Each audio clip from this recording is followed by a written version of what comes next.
Air signs, tignan po natin kung ano yung mensahe para sa'yo ngayong araw. Keep in mind po na ito ay general reading lamang, so hindi po lahat ay makaka-relate.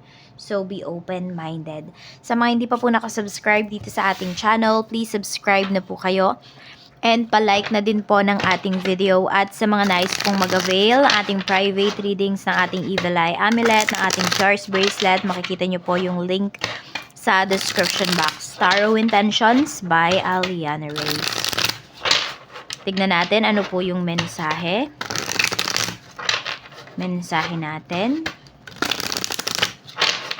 Ayan. Overall energy. Para sa'yo, air signs, we have judgment. So, may mga decisions, mabibigat ka na decision na gagawin dito ngayon. May mga tao din na masaya sa mga decisions, mga nangyayari sa life mo. Ayan po, tignan natin. So, may mga big changes din at the moment. Tignan natin, ano pa yung mensahe for you? Gemini, Libra, and Aquarius. We have wild at heart. A desire for freedom leads to running away again. Oh, may mga tinatakasan ba kayo dito? So, pwedeng iyan yung mga mabibigat ninyo na desisyon. Okay, so yung iba kasi, ayan, ito oh. Ano ba? May magpo-for good na ba dito sa Pinas? Meron ba dito, ipupursue nyo na talaga yung dreams ninyo? Tignan natin. Kasi dati parang nakokontrol pa kayo ng ibang tao. Parang pag may sinabi sila sa'yo, sinusunod mo talaga. Pero ngayon, yung iba po sa inyo, air signs, kung ano talaga yung gusto nyong gawin, at saka yung kaya nyong gawin, ayun, dun kayo nagfo-focus. Kaya mas masaya kayo ngayon. Tignan po natin, ano pa yung mga pwedeng mangyari. We have the Emperor. So, parang laging may nag-uutos sa'yo dito. Parang may nagmamando ba sa life mo? We have Death card. Oh, di ba? Meron ka nga talagang mga puputulin dito. May mga lalayuan ka. Ayan. So, pwedeng ito yung mabigat na decision na gagawin mo.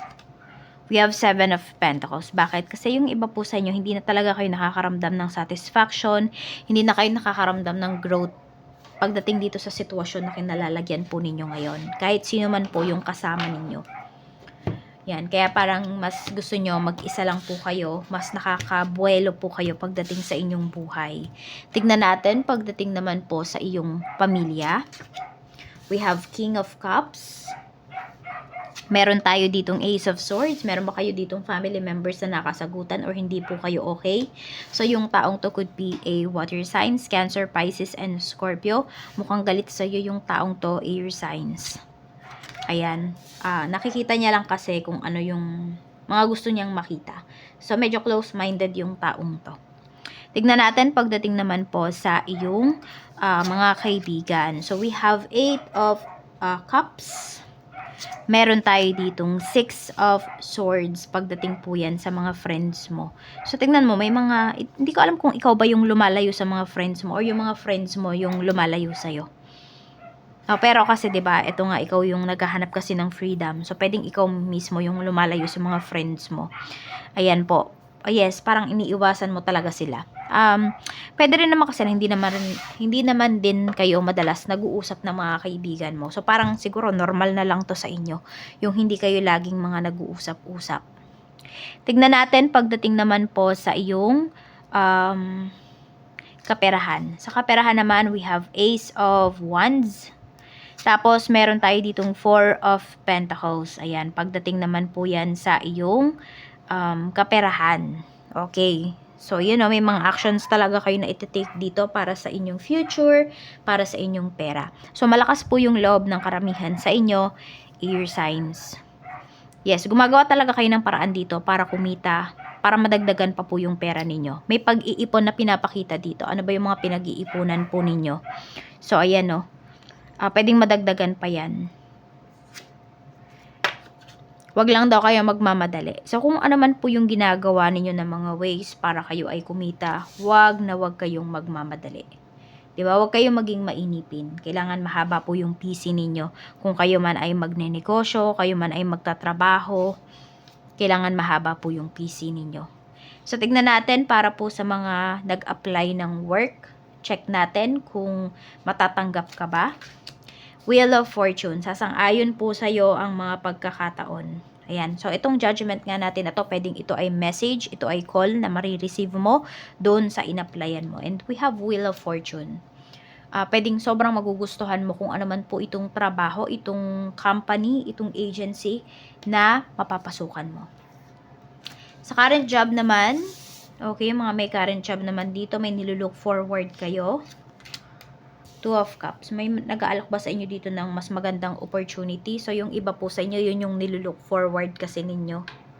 Ayan. Parang yun yung dun kayo na-excite. Ano pa ba yung pwede ninyong ma-receive pagdating dito sa inyong career? Ayan po, ano pa ba yung opportunities na paparating sa inyo? For some of you, sabi ko nga po, doon kayo na-excite. Ayan. May nilulook forward kayo. O, yung iba naman sa inyo, pwedeng ito po ay hindi ko alam kung meron ba kayong asawa sa ibang bansa. Tapos, yun. Pwedeng yung iba sa inyo, yun yung hinihintay nyo, na doon na din kayo makapagtrabaho, doon na talaga kayo makapag for good. Check natin pagdating naman po sa, ayan, tignan natin sa mga nag-apply ng mga visa, ng mga nag-apply ng, ano ba, yung mga residence, yung mga ganun. Ano ba yung tawag doon? Ayan, residency, citizenship, ng working visa, yung mga ganyan. Tignan natin kung ma-approve po ba yan. The Hermit. Ace of Pentacles. Yes, and yung iba sa inyo dito, no, meron kasing pinapakita na pwede pong may makatulong sa inyo. So, pwedeng ito, kung working visa to, pwedeng boss po ninyo yan. Ayan. Siya yung parang maging sponsor ninyo. Yes, may makakatulong po sa inyo. Marami po sa inyo dito ma-approve po iyan. So, tignan natin pagdating naman sa negosyo, sa mga gustong mag-start mag-business. We have Two of Wands. Nagdadalawang isip pa kasi yung iba sa inyo. Ayan po. Parang meron pa kayong pinag-iisipan, di pa kayo sigurado talaga. Pero you have plans naman para mag-start. So, pag ano na talaga, di na kayo nagdadalawang isip, alam nyo na kung ano yung pipiliin ninyo, alam nyo na kung ano yung negosyong sisimulan ninyo. Yan, tsaka lang po kayo magsimula. Ayan, at nakatingin kayo dito saan? Sa malayo. Okay po yan kung sa malayo kayo mag-start, mag-business. I mean, hindi dyan sa hometown po ninyo. Ito naman yung sales ng mga may current business. Maganda naman po. At saka kailangan nyo lang talaga maging hands-on. Ayan. Maganda naman po. Ayan. Yung inyong sales today. Hindi naman po kayo bokya.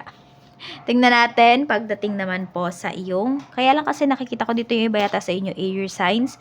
Marami kayong pautang. Siguro yun yung kailangan yung pagtuunan ng pansin. Kung paano kayo maniningil. Check naman po natin pagdating naman sa mga single mom, single dad, mga byudo at byuda. Kamusta po yung love energies? Meron tayo ditong attraction. So, marami din pong attracted sa inyo. Maraming nagkakagusto sa inyo. Yung iba lang sa inyo, pwedeng mataas kasi yung standards ninyo. And yung iba po sa inyo kasi tinitignan nyo kung sino ba yung tatanggap sa inyo ng buo talaga. Ayan. So, maraming nagkakagusto sa inyo. Maraming interested. Pero, pwedeng konti lang dyan yung mayroong lakas ng loob para mag-efforts para sa inyo. Para umamin sa inyo ng feelings. Okay. Tingnan natin. Okay, meron akong napipick up na energy. Sabi niya, tanong ko daw kung crush din ba siya nung crush niya. O, tignan natin. Tignan natin kung nagugustuhan ka din ba nung nagugustuhan mo. Yes, yung iba nga po sa inyo, alam nyo, minamanifest kayo nung taong to. O, pero wag kayong aamin ha. Kung lalaki kayo, okay lang na mag-confess kayo ng feelings. Pero kung babae po kayo, maghinay-hinay kayo dyan. Tignan natin, pagdating naman po sa mga married. Married sa mga in a relationship. We have Star. Your hope and optimism are a powerful love magnet for you right now. So, meron ba kayong pag-aaway ng person mo, ng asawa mo? Mag-relax-relax muna daw kayo. Ayan, hindi mo pwedeng ipilit sa kanya yung mga gusto mo kasi magkaiba kayo talaga ng pananaw. I mean, 'di ba? Hindi naman talaga lahat ng bagay sa lahat ng oras magkaparehas kayo ng opinion, ng pananaw sa buhay. O pananaw sa isang bagay. Kaya, yun, kailangan dito respeto. Sabi dito, find joy in the simple pleasures of just being together. So, i-appreciate nyo po talaga na nandiyan yung person ninyo. Ayun, ano ba, nakakatampuhan ba kayo? Alisin nyo na yung tampo kasi mas mahalaga yung oras ngayon. Susulitin nyo yung oras na magkasama kayo. 'Di ba? Life is short pa. 'Di ba? Hindi natin alam kung ano ba yung kinabukasan. Kaya mas maganda, 'di ba? Enjoy nyo yung moment. Wag na kayong magtampo, wag na kayong maggalit-galitan. So, savor the moments na habang kasama nyo pa yung person po ninyo. So, reality lang yung sinasabi natin. Hindi ko kayo tinatakot ha. That's reality. Oo, minsan kasi 'di ba tinetake for granted natin or tayo tinetake for granted tayo ng mga tao na importante sa atin or sinasabi na mahal tayo. So, wag na tayo mag-take for granted ng mga tao kasi 'di ba? Yun nga, maiksi lang ang buhay. So, ayan po. Maraming salamat. Ingat po kayo always and more blessings to come.